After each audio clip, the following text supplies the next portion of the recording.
सैनिक समाचारों में आपका हार्दिक स्वागत है। सबसे पहले बात करूंगा हेडलाइंस की। दोस्तों, लगता है कि कम्यूटेशन रिकवरी पर बनेगी बात, ऐसी एक शुभ संकेत नजर आ रहे हैं।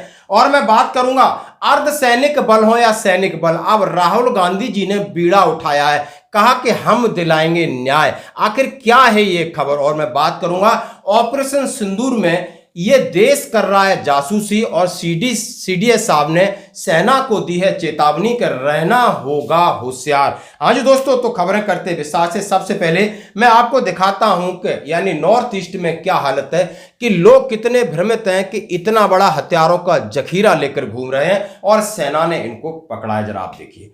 अब मैं बात करूंगा दोस्तों कम्यूटेशन की। हाँ जी दोस्तों, कम्यूटेशन को लेकर के जैसा कि आपने खबर देखा होगा, क्या 15 साल से 12 साल हो सकती है, और 15 साल से 12 साल होती तो कितना आपको फायदा होगा, ये सारी चीजें हम आपके सामने रख चुके हैं। ये भी रख चुके हैं कि यदि आप कम्यूटेशन लेते हो और उस पैसे को यदि आप पोस्ट ऑफिस में लगाते हो किसी आरडी में 10 साल के लिए, और दूसरा पैसा आप 5 साल के लिए लगाते हो, या आप किसी बैंक में लगाते हो जहां पर रेट ऑफ इंटरेस्ट के हिसाब से कम्यूटेशन लेना आपके लिए अति आवश्यक है, वो फायदा ही फायदा है।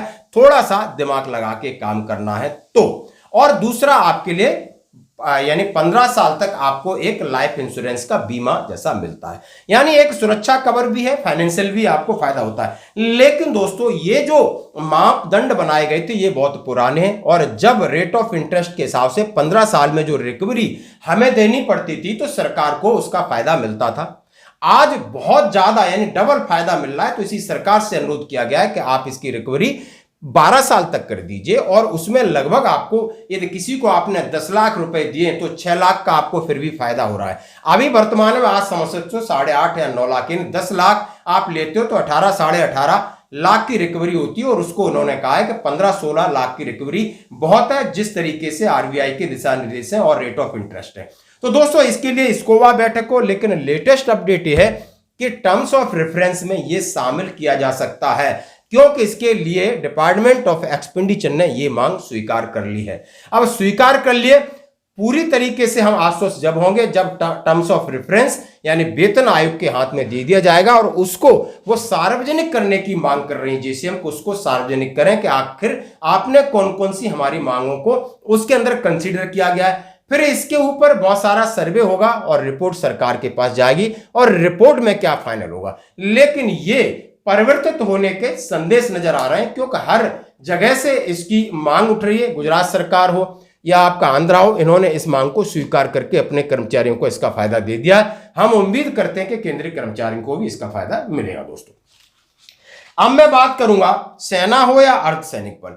आज सबसे ज्यादा बहुत ज्यादा परेशानी में अर्धसैनिक बलों ने कुछ मांग रखी थी माननीय प्रधानमंत्री जी के सामने। वो कह रहे हमें 11 साल हो गए, प्रधानमंत्री जी का बुलावा नहीं आया है, और इसके बीच में उन्होंने कहा है हमने राहुल गांधी जी से 3 बार हमारी बैठकें हो चुकी हैं, यानी भविष्य के नेता हैं राहुल गांधी जी। और राहुल गांधी जी सैनिकों को लेकर भी इन्होंने एक अपना ऑल इंडिया कांग्रेस कमेटी का एक्स सर्विसमैन डिपार्टमेंट भी है, वहां पर ये बात अग्निपथ की बात करते हैं, वन पेंशन की बात कर रहे हैं, सैनिकों के मान सम्मान की भी बात करते हैं। हालांकि कल इनके ऊपर एक मुकदमा दायर हुआ जिसमें उन्होंने सैनिकों के खिलाफ अमर्यादित टिप्पणी की थी। मैंने उनसे कहा देखिए आप रोकना चाहते हैं रोक दीजिए, मेरा कोई प्रॉब्लम नहीं है। उन्होंने रोका नहीं, मैं चला गया। तो वो तो केस तो लगाए हैं, 30-32 केस है मेरे ऊपर। इलेक्शन में सर जवाब मिलेगा, मेडल नहीं है सब में।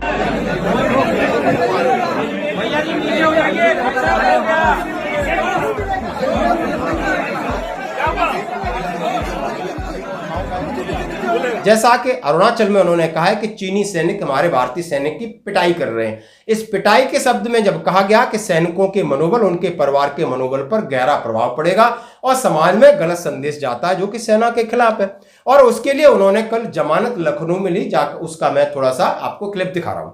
अब असली बात पे आते हैं कि बात कह रहा हूं मैं ऑल इंडिया पैरामिलिट्री फोर्सेस का एसोसिएशन है, उन्होंने लगातार मांग की है कि हमें 50% पेंशन सुनिश्चित की जाए, कि सैनिक और अर्धसैनिक बलों में ज्यादा फर्क नहीं है, नेचर ऑफ ड्यूटी सेम है, और सेम किसी तरीके से हम 24 घंटे नौकरी करते हैं, सेम दुश्मन है, और साथ मिलकर के हम ऑपरेशन कर रहे हैं, लड़ाई लड़ रहे हैं।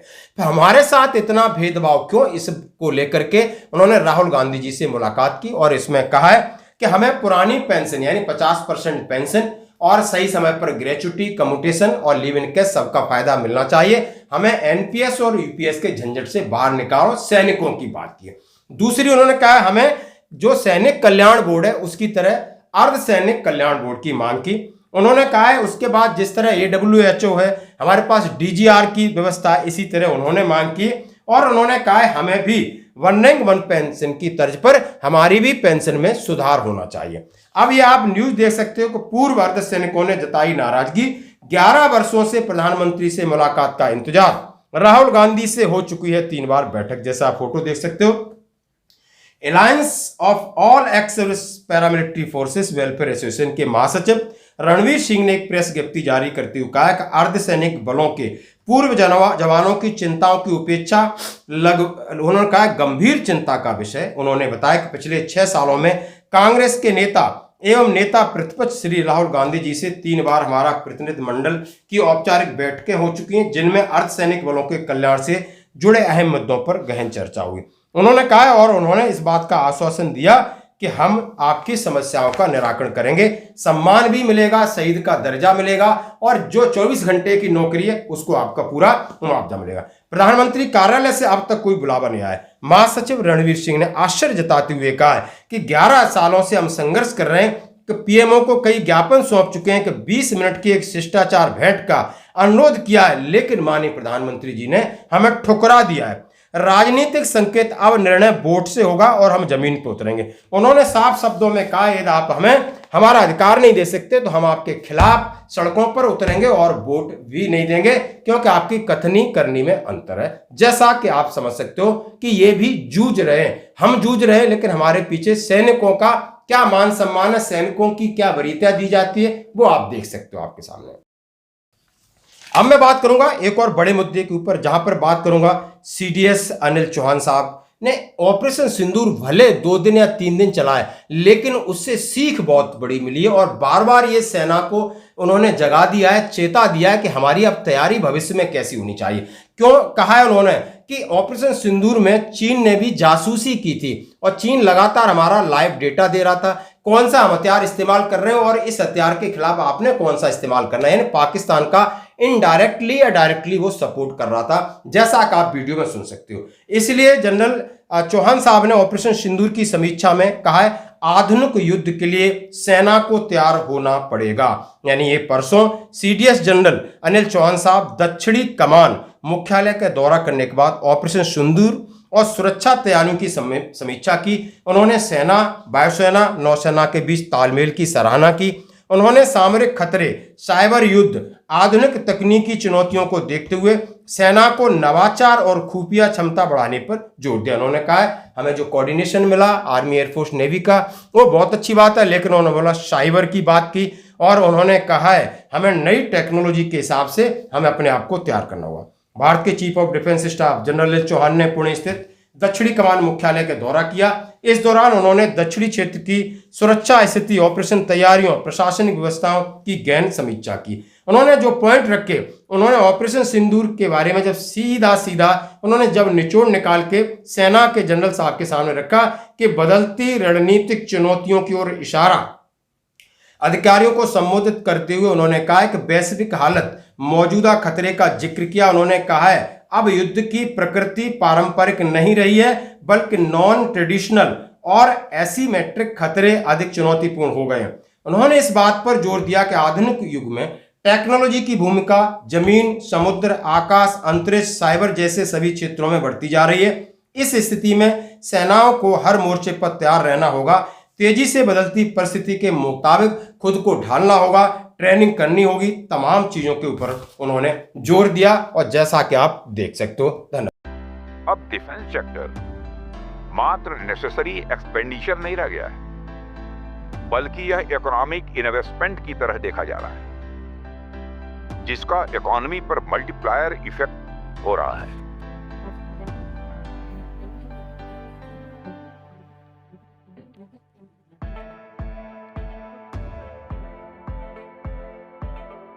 डिफेंस स्पेंडिंग खर्च नहीं, निवेश है।